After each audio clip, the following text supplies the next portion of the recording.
জীবনটা এটা হচ্ছে লালসাময় একটা জীবন, লোভ, মরিচিকা, মায়াজাল। এই মায়াজালে আমরা আটকে আছি, ফলে মৃত্যুর কথা আমরা ভুলে গিয়েছি। পাগলের মতো ছুটছি, আরো টাকা লাগবে, আরো খ্যাতি লাগবে, আরো যশ লাগবে, আরো দাপট লাগবে। আমার এত টাকা দিয়ে কি হবে? এত সম্পদ দিয়ে কি হবে? এত ব্যস্ততা দিয়ে কি হবে তোমার? স্টপ, থামুন, অনেক হয়েছে। আন্না, থামুন, take a rest, take a breath and think about death. Think that you have to go back to your Lord. একটু বসেন না, একটু ভাবেন যে আমাকে চলে যেতে হবে, চলে যেতে হবে। এই কোলাহল, এই ব্যস্ততা, এগুলো থাকবে, থাকবো না আমি। সাইয়েদনা ওমর ফারুক বলেছেন, মুতু ক্বাবলা আন তামুতু, মরার আগে একবার মরো। হাসিবু ক্বাবলা আন তুহাসাবু আলাইকুম, তোমার হিসাব নেওয়ার আগে তুমি একবার নিজের হিসাবটা করো না। কাগজ বের করে একটু লিখো না কি কি ভালো কাজ করছিলা, যেগুলো দিয়ে নাজাতের ওসিলা হতে পারে। 1 2 3, আর কি কি আকাম কুকাম করছো দেখো না, লিখে দেখো তোমার অবস্থাটা কি। মরার আগে একবার মরো। মরার আগে খাটের মধ্যে শুয়ে শটান করে চোখ বন্ধ করে একবার মরার ভান করে দেখেন কেমন লাগে। চোখটা বন্ধ করেন আর ভাবেন আপনি নাই, কি কি হতে পারে ভাবেন। আপনার ছেলে মেয়েরা কান্না জুড়ে দিবে, আপনার প্রাণের স্ত্রী বিলাপ শুরু করে দিবে, বন্ধু বান্ধবের চিৎকার আর মাতম, স্থানীয় এলাকার মসজিদে ঘোষণা, অমুক এলাকার নিবাসী অমুক ভাই অমুকের ছেলে অমুক দুনিয়ায় নাই। সব আত্মীয়রা চলে আসবে, ফেসবুকে স্ট্যাটাস দেয়া হবে, সবাই সবাইকে জানাবে বিকাল 4টায় অমুক হাই স্কুল ময়দানে আপনার জানাজা। ছুটে আসবে, সবাই ছুটে আসবে আপনাকে শেষ বিদায় দিতে, গুড বাই জানানোর জন্য, আল ওয়াদা, বিদায় জানাতে আসবে সবাই। 4 তাকবীর দিয়ে আপনার জানাজা হবে, অশ্রুসিক্ত জানাজায় আপনার বিদায় হবে। কাঠের খাটিয়ার মধ্যে করে কাঁধে তুলে আপনার কবরে নেওয়া হবে। আগে থেকে খুঁড়ে রাখা কবরটার মধ্যে আপনারে বিছিয়ে দেয়া হবে। বাঁশের কচি দিয়ে তার উপরে মাটির চাপা দিয়ে সব চলে যাবে। ভাবেন না একবার চোখ বন্ধ করে, this is the circle of life, this is the nature of life. এটা সবার হবে, আমার হবে, আপনার হবে। এত মায়া, এত ভালোবাসা কই যাবে? কেউ থাকবে না, সবাই আপনার অন্ধকার কবরে রেখে দিয়ে চলে আসবে। উপরে বাঁশের কঞ্চি, তার উপরে মাটির চাপা, অন্ধকার আর অন্ধকার। এই অন্ধকার যেন শেষ হতে চায় না, শুধুই অন্ধকার, ঠিক কি না? এজন্য আমাদের চলে যেতে হবে। দাদা গেল, চাচা গেল, মামা গেল, আমাদেরকেও যেতে হবে, জোরে কোন ঠিক কিনা? একদিন মাটির ভেতরে হবে ঘরে মন আমার, কেন বন্ধ দালান ঘর, প্রাণ পাখি উড়ে যাবে পিঞ্জর ছেড়ে।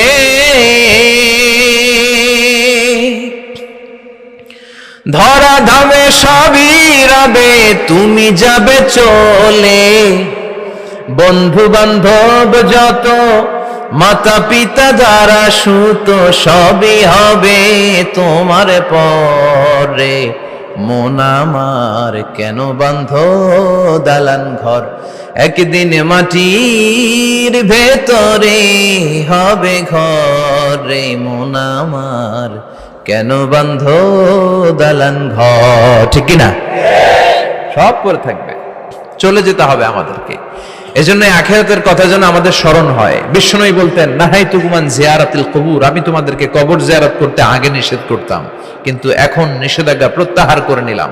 এখন সব সময় তোমরা কবরের সামনে যাবা আর জিয়ারত করবা। কবরস্থানে জানতো বড়ুয়া কৃষ্ণপুরের এই গ্রামের কবরস্থান আছে? কোন দিকে? পূর্ব দিকে আছে, গোখরার জলের ওদিকে। যান আপনারা, একটু যাবেন, একটু গেলে আখিরাতের কথাটা স্মরণ হবে। ওখানে ছোট শিশুরা শুয়ে আছে, কিশোর যুবকরা আছে, আপনার মতো তাগড়া যুবক, মুরব্বীরা আছে। এরা এই এলাকায় থাকতো, এরা আকাশ থেকে নেমে আসে না, এই এলাকার সন্তান আজ নাই। একটা সার্টেন পিরিয়ড শেষে আপনিও থাকবেন না। This is the nature of life, this is the circle of life. ছোট্ট শিশু হয়ে এসেছিলেন, শৈশব, কৈশোর, যৌবন, প্রৌঢ়ত্ব। আগে ছিলেন সিঙ্গেল, বিয়ে করে হয়ে গেলেন ডবল। এরপরে আল্লাহ আপনাকে একটা মেয়ে দিল, এরপরে মেয়েকে বিয়ে দিয়ে শ্বশুর হলেন, এরপরে ওই মেয়ের ঘরে সন্তান হতে নানা হলেন। আর কতদিন? অনেক দিন হলো তো, অনেক লম্বা সময় পেয়েছেন আপনি। Think about death. এবার যাওয়ার কথা ভাবেন। আখিরাতের সামানের কথা ভাবেন, ফিরে যেতে হবে। কি শক্তিশালী যুবক, বার্ধক্য চলে আসলে লাঠি ছাড়া চলতে পারে না। কুচকুচে কালো দাড়ি সাদা হয়ে যায়, দাড়ির শুভ্রতা, বয়সের ভার, রং ধরা যৌবন জং ধরে শেষ, ঠিক কিনা? This is the circle of life. যুবক ভাইরা, এটাই জীবন, চলে যেতে হবে, কেউ থাকতে পারবে না, ঠিক কিনা? এটা রিমাইন্ডার আল্লাহ এই সূরার ভেতরে দিয়েছেন যে তোমাদেরকে ফিরে যেতে হবে, এই লোভ লালসা ছেড়ে দাও। রব্বুল আলামিন বলেন, আলহাকুমুত তাকাসুর হাত্তা যুরতুমুল মাকাবির। ও গোলাম, দুনিয়ার সম্পদ, লোভ লালসা তোদেরকে পাগল বানিয়ে দিয়েছে।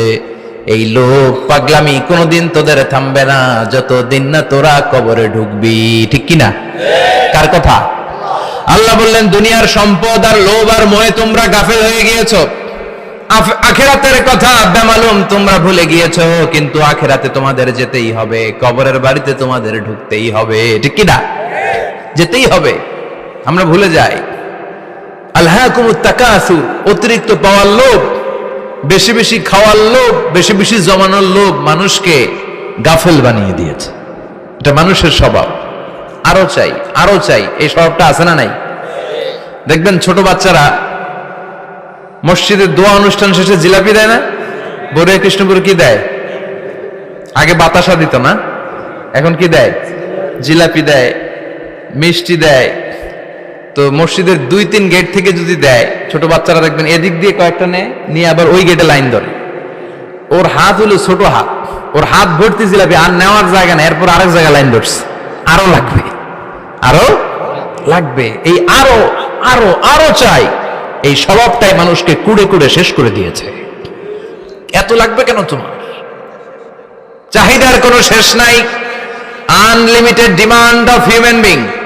যার আছে বেশি তার চাই বেশি, যার সাইকেল আছে তার হুন্ডা চাই, হুন্ডা আছে তো প্রাইভেট কার চাই, প্রাইভেট কার আছে তো প্লেন চাই, প্লেন আছে তো হেলিকপ্টার চাই, হেলিকপ্টার আছে তো ওইটা চাই, ওইটা আছে তো সেটা চাই, ঠিক কিনা? এলাকার মেম্বার যে হয়েছে চেয়ারম্যান হতে চায়, আছে না নাই? চেয়ারম্যান সাহেব এমপি হতে চায়, আছে না নাই? এমপি সাহেব মন্ত্রী হতে চায়, আছে না নাই? মন্ত্রী সাহেব প্রধানমন্ত্রী হতে চায়, আছে না নাই? কিন্তু এই দেশে সুযোগ নাই, কথা কন। এই দেশে প্রধানমন্ত্রী সিলেক্টেড, 2-3 জনের বাইরে কেউ প্রধানমন্ত্রী হতে পারবি না, ঠিক কিনা? আমার এই জীবনে তো আমি 2-3 জনই দেখলাম। বেগম খালেদা জিয়া, মাননীয় প্রধানমন্ত্রী শেখ হাসিনার ছোট্টবেলা দেখেছি এরশাদকে, আমরা তখন ছোট। তো মানুষের চাহিদার কোনো শেষ নাই, যার আছে বেশি তার চাই বেশি। এজন্য বিষ্ণু বলেছেন, উনজুরু ইলা মান হুয়া আসফালা মিন, তোমার চেয়ে যে খারাপ আছে ওর দিকে তাকাও। ওয়ালা তানজুর মান হুয়া আ'লা মিন, তোমার চেয়ে যে ভালো আছে ওর দিকে তাকায়ও না, তোমার চেয়ে যে খারাপ অবস্থানে আছে ওর দিকে তাকাও। অনেকে নিজের অবস্থান নিয়ে সুখী না, এরকম আছে না নাই? আল্লাহ আমার এটা দিল না রে, ওইটা দিল না রে, পাইলাম না রে, কিচ্ছু হয় না, কি করব জীবনে, হতাশ।